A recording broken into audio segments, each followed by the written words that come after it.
Alright, so in this problem, I have 3 to the power of x is equal to 80. So, I want to find the value of x here. So for my solution,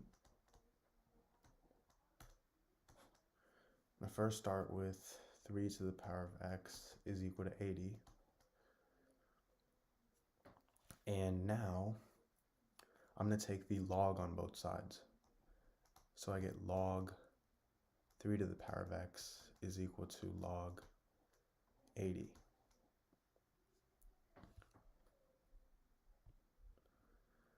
Now, we want to find a way to, we want to find the value of x, right? And to get x, it's hard to do it when it's in exponent form. So we want to find a way to bring x down to make it a real term. And to do that, there is an important property of logarithms that states that if there's something in the form log a to the power b, I can move this x1b to the front. So this is going to equal b times log a.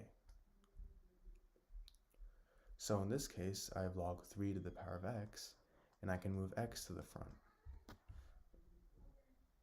So now I have x times log 3 is equal to log 80.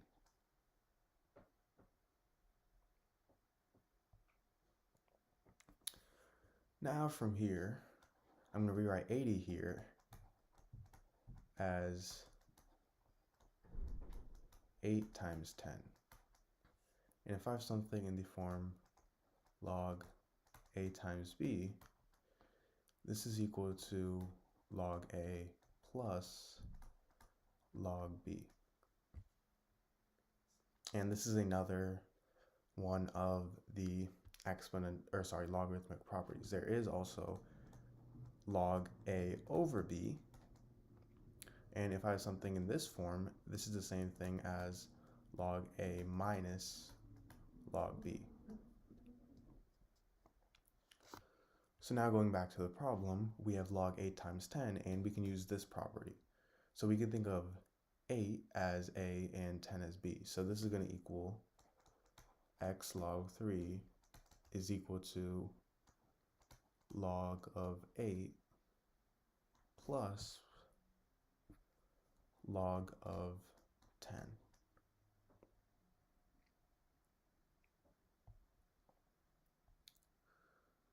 Now, if you guys already didn't know, log 10 is simply equal to 1. So I get x times log 3 is equal to log 8 plus log 10.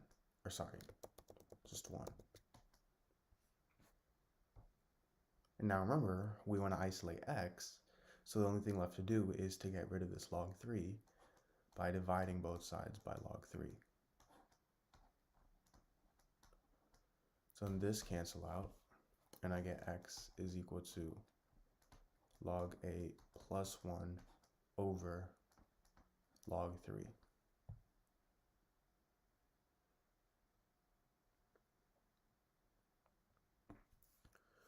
Now, log 8 is equal to 0.90309, and log 3 is equal to 0.4771.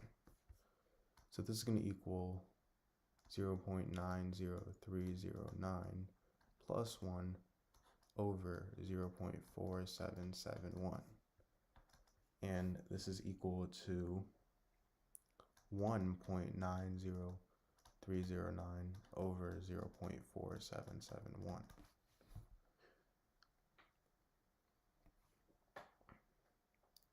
Now 1.90309 over 0.4771 is equal to 3.9889. So x is equal to 3.9889. Now, the only thing left to do is to check if my solution here is correct. So the original equation was right here, 3 to the power of x is equal to 80. and my solution is x is equal to 3.9889. So if I plug this in for x into my original equation, I get 3 to the power of 3.9889 is equal to 80. Now 3.9889 is really close to 4, right? So let's first find the value of 3 to the power of 4. 3 to the power of 4 is the same thing as 3 times 3 times 3 times 3, which is the same thing as 9 times 9, which is equal to 81. Now 3.9889 is a little less than 4, meaning we can estimate that it's going to be around 1 less than 81. So it's safe to say that 3 to the power of 3 to the power of 3.9889 is close to the value of 80. Alright, so in this problem, I have x to the power of 3 plus x is equal to 10. So to solve this, I'm going to first start by subtracting 10 on both sides.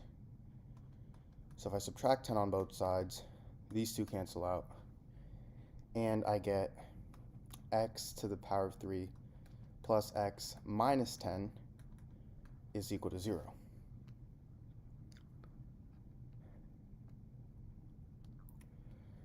Now, from here, to actually find all of the solutions for this equation, we have to first start by finding one solution and then use that one solution to find the rest.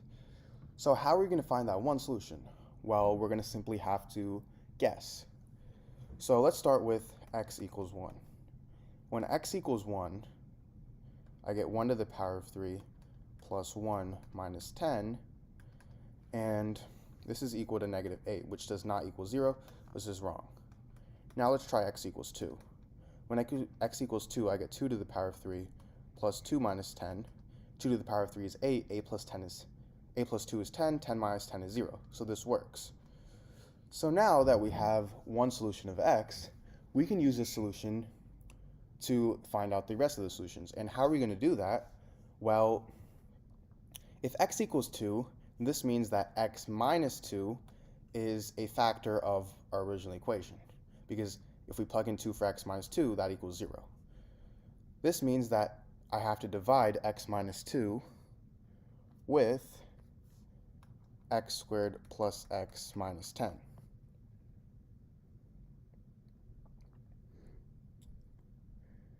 However, this also means what we can do is we can rewrite x to the power of 3 plus x minus 10 as, well, what's 2 squared? 2 squared is 4, so I get plus 4x, and then because we have plus 4x, what is x? What is 4x plus what is equal to x? Well, 4x minus 3x, or we could also do 5x minus 4x. So we get 5x minus 4x minus 10 is equal to 0. Now, what I'm going to do is I'm going to factor by grouping. So we can group x to the power of 3 plus 5x and negative 4x minus 10. Well, x to the power of 3 plus 5x, the greatest common factor is x.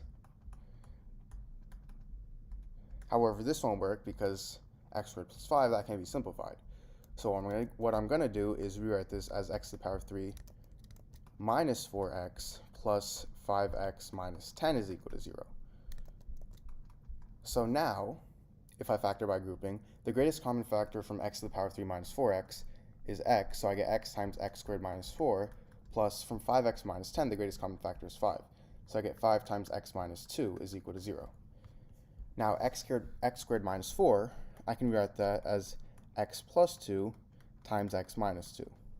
And I have this plus 5 times x minus 2 is equal to 0.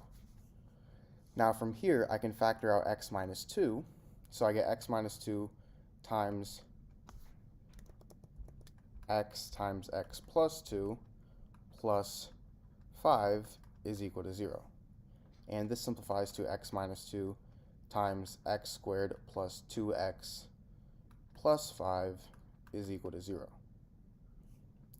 Now this gives me two equations. I get x minus 2 is equal to 0, and I get x squared plus 2x plus 5 is equal to 0. Well, for x minus 2 equals 0, I can simply add 2 on both sides, so I get x equals 2. And we already got the solution by guessing at the start. Now for x squared plus 2x plus 5 equals 0, I can use the quadratic formula.